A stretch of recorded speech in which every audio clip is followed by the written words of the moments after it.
Through the Looking-Glass by Lewis Carroll. Chapter 3. Looking-Glass Insects. Of course, the first thing to do was to make a grand survey of the country she was going to travel through. It's something very like learning geography, thought Alice, as she stood on tiptoe in hopes of being able to see a little further. Principal rivers? Well, there are none. Principal mountains? Well, I'm on the only one, but I don't think it's got any name. Principal towns? Why, what are those creatures making honey down there? They can't be bees. Nobody ever saw bees a mile off, you know. And for some time she stood silent, watching one of them that was bustling about among the flowers, poking its proboscis into them. Well, just as if it was a regular bee, thought Alice. However, this was anything but a regular bee.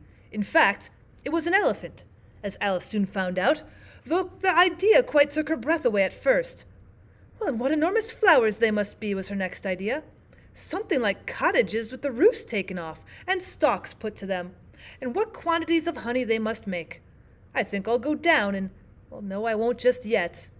She went on, checking herself just as she was beginning to run down the hill, and trying to find some excuse for turning shy so suddenly. It'll never do to go down among them without a good long branch to brush them away.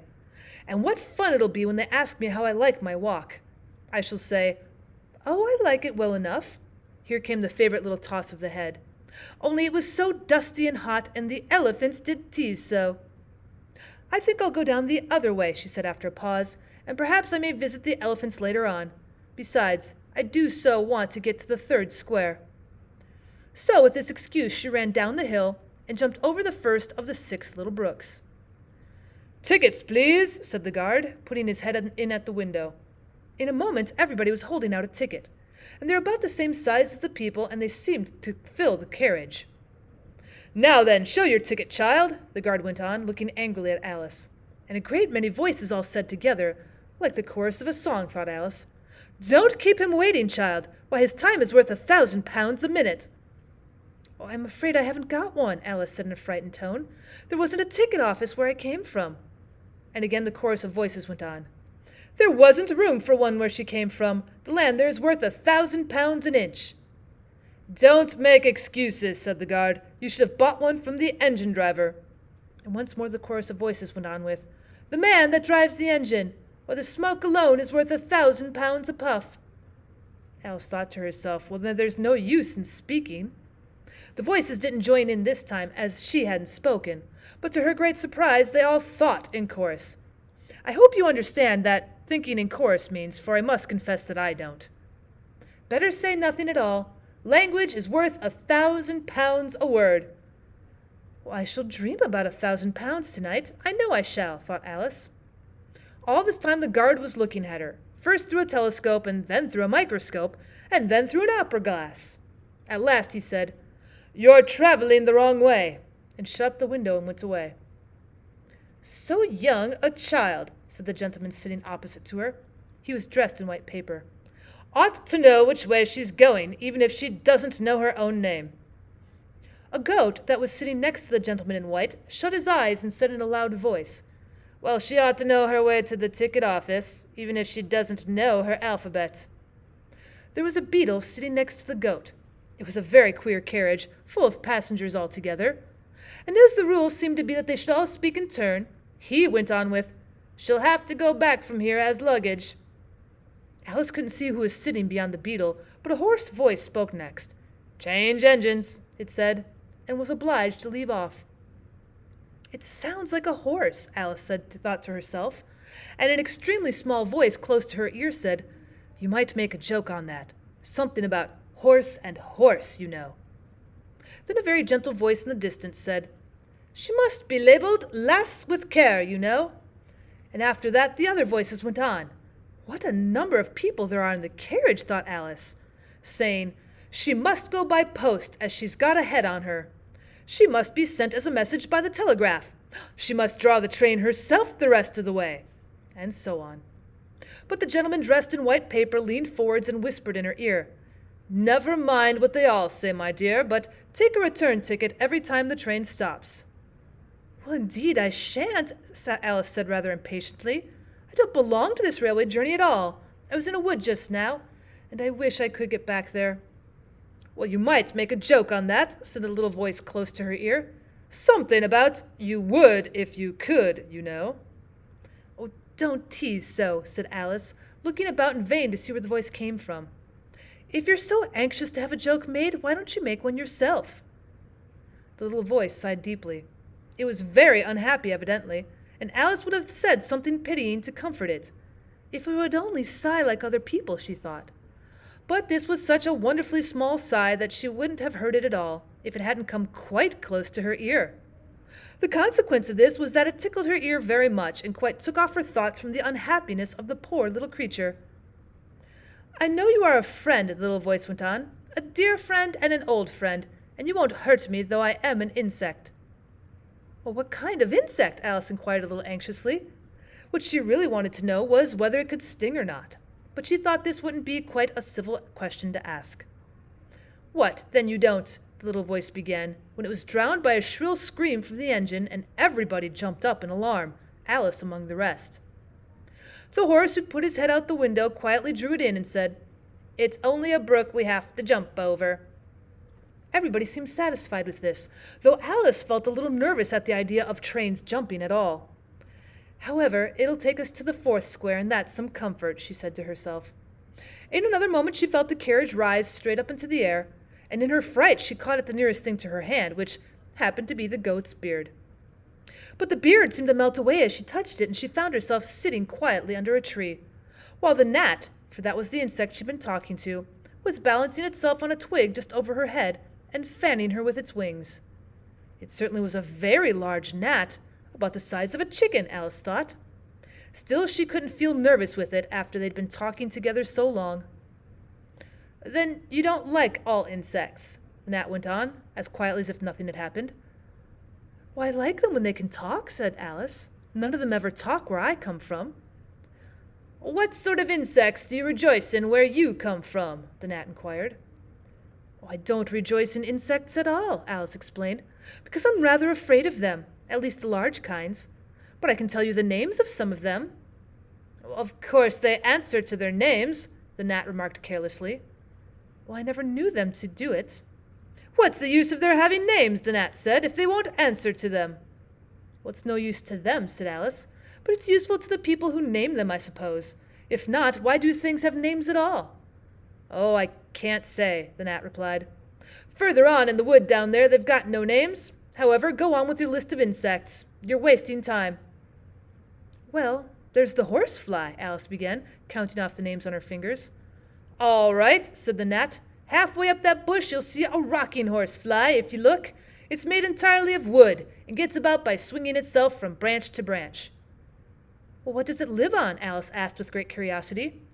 "Sap and sawdust," said the gnat. "Now go on with the list." Alice looked up at the rocking horsefly with great interest, and made up her mind that it must have been just repainted, it looked so bright and sticky. And then she went on. "Well, and there's the dragonfly."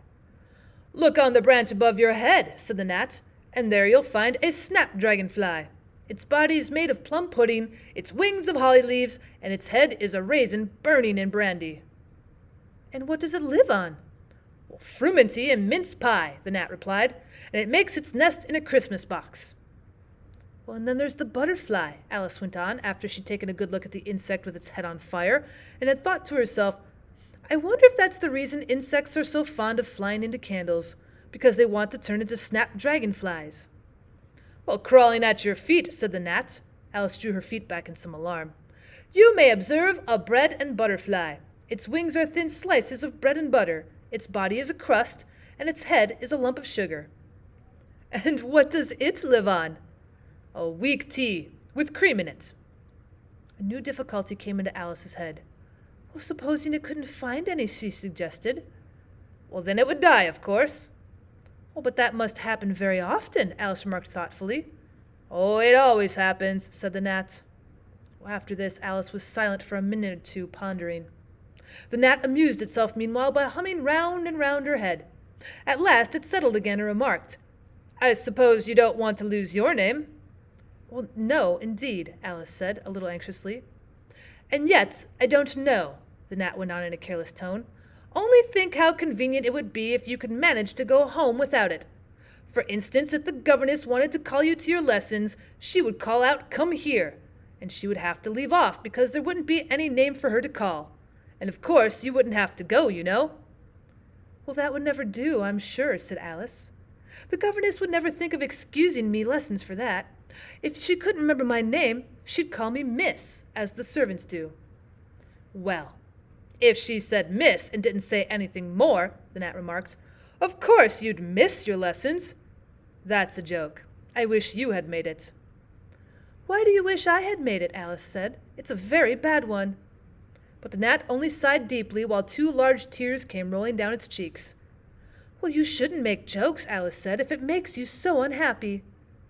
Well, then came another of those melancholy little sighs, and this time the poor gnat really seemed to have sighed itself away, for when Alice looked up there was nothing whatever to be seen on the twig, and as she was getting quite chilly with sitting still so long, she got up and walked on. She very soon came to an open field with a wood on either side of it. It looked much darker than the last wood, and Alice felt a little timid about going into it. However, on second thought, she made up her mind to go on.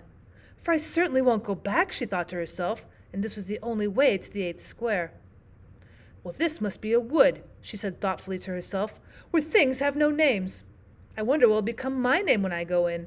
I shouldn't like to lose it at all, because they'd have to give me another. It would be almost certain to be an ugly one. But then the fun would be trying to find the creature that had gotten my old name. Well, that's just like the advertisements, you know, when people lose dogs.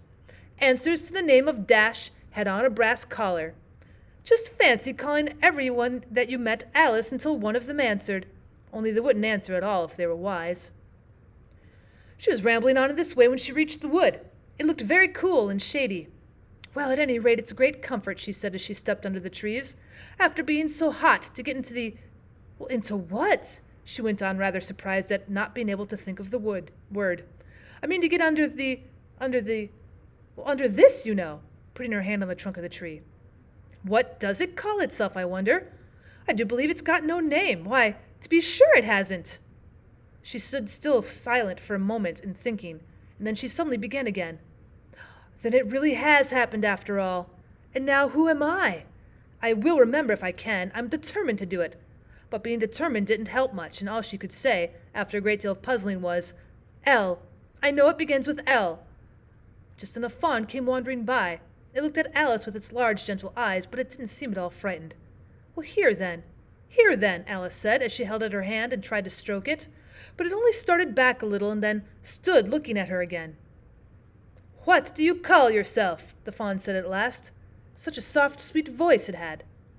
"Oh, I wish I knew," thought poor Alice. She answered rather sadly, "Nothing just now." "Well, think again," it said. "That won't do." Alice thought, but nothing came of it. "Please, would you tell me what you call yourself?" she said timidly. "I think that might help a little." "Well, I'll tell you if you move a little further on," the fawn said. "I can't remember here." So they walked on together through the wood, Alice with her arms clasped lovingly round the soft neck of the fawn, till they came out to another open field, and here the fawn gave a sudden bound into the air and shook itself free from Alice's arms. "I'm a fawn," it cried out in a voice of delight. "And dear me, you're a human child." A sudden look of alarm came into its beautiful brown eyes, and in another moment it had darted away at full speed. Well, Alice stood looking after it, almost ready to cry with vexation at having lost her dear little fellow traveler so suddenly. "Well, however, I know my name now," she said, "and that's some comfort. Alice. Alice. I won't forget it again. And now, which of these finger posts ought I to follow, I wonder?" It was not a very difficult question to answer, as there was only one road through the wood, and 2 finger posts both pointed along it. "Well, I'll settle it," Alice said to herself, "when the road divides and they point different ways." But this did not seem likely to happen. She went on and on a long way, but wherever the road divided, there were sure to be 2 finger posts pointing to the same way, one marked to Tweedledum's house, and the other to the house of Tweedledee. "I do believe," Alice said at last, "that they live in the same house. I wonder I never thought of that before. Oh, but I can't stay there long. I'll just call and say how do you do, and ask them the way out of the wood. If I could only get to the 8th square before it gets dark." So she wandered on, talking to herself as she went, till on turning a sharp corner she came upon 2 fat little men, so suddenly that she could not help starting back. But in another moment she recovered herself. feeling sure that they must be.